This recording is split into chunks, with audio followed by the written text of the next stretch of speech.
Okay, so I'm going to share some of my welding adventures here with you. I've got a project coming up in a couple months that I'm going to try to weld up a carport, and I wanted to work out some vertical welding skills in the garage here rather than on my project.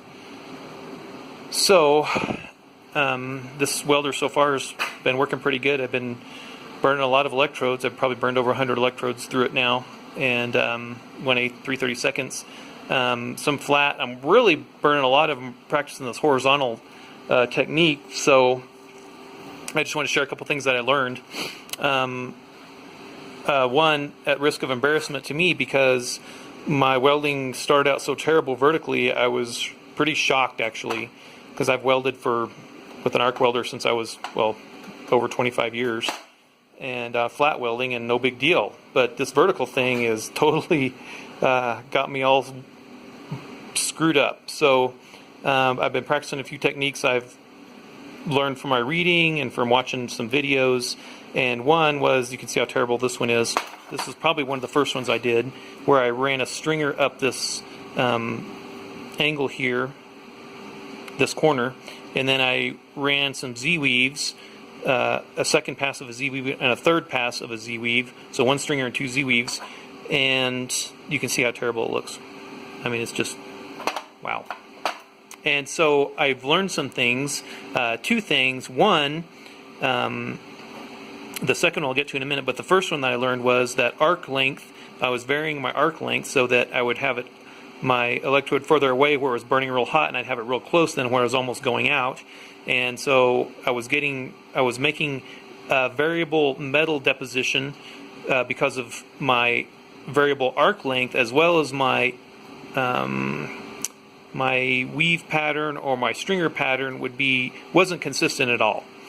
In any event, for example, like I was doing running a stringer up the middle, and I would kind of do this little bit of an upside down U, or I'd just be going back and forth across, or I'd just be running it straight, and so that just totally screwed me up, because then the base metal that I've laid down for the first pass is all irregular, and then when I go to make the second pass over it, my electrode's sticking on the high spots, and it just makes for the second pass looking twice as bad, and then the third pass over that, and this is obviously without grinding anything, is even worse. So trying to maintain, and this is where the practices come in, this vertical thing is it just feels so different to me.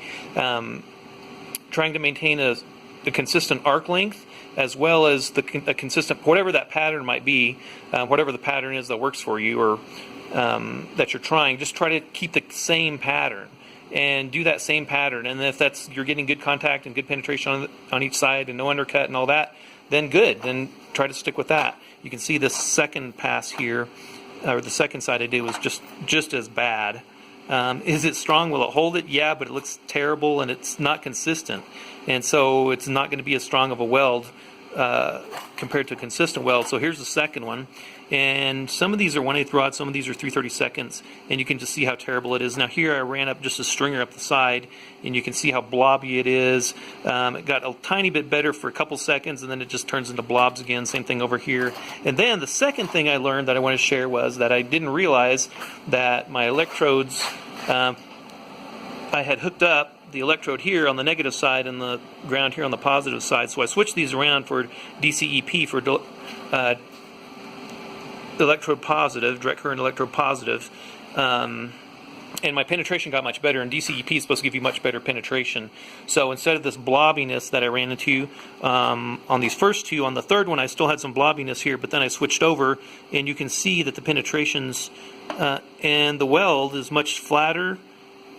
And so I think a couple things happened. I think I got better, and also just with practice, and also the DC electrode positive made a big difference. So trying to see here, that's another Z-weave, and then here on this fourth one, I actually did a bunch of stringers up this one, so this is like 5 stringer passes probably, and I didn't put a 5th stringer right at the middle here like I should have. It would have looked a lot better. So tiny bit of undercut here and there, and my it's the convexity varies, but then the stringer that I just ran up the flat plate here actually turned out to be a lot better than the previous blobs. This one started out pretty terrible with a bunch of bumps, but then it smoothed out, and then I got real consistent here at the top. So, and then today I came out, I've been trying to weld a little bit every night, just maybe burn 10 or 15 electrodes every night just for practice for the past week or so. And then today I ran a stringer up this, which came out pretty consistent, and then I ran a Z-weave over the top, and then a second Z-weave over the top. So this is the third pass. It's a Z-weave. You can see there's a hole.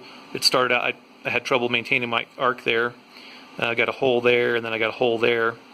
And then there's some undercut as well, which I need to work on. But it's made a big difference switching over to direct current electrode positive. Now these electrodes I'm using here are the Forney E7018 3/32, and they seem to work as well as any of the others that I have, the Vulcans, the Lincolns, I'm not good enough to know the difference. But anyway, I just thought I'd share this, that there is some benefits to practicing. If you're not welding, if you're not getting the results that you want when you first start welding, just keep practicing.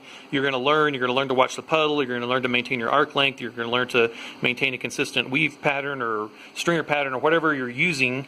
You're going to learn to do it. So it just takes practice. You can see how terrible it's gone from that. And this obviously is far from perfect, but it is much better. So I'm happy with the welder. I'm happy with the progress I'm making, even though I'm kind of a slow learner as far as this stuff goes. Like I said earlier, flat welding, horizontal welding, no big deal. I've done that for years, and it just, I don't even think about it.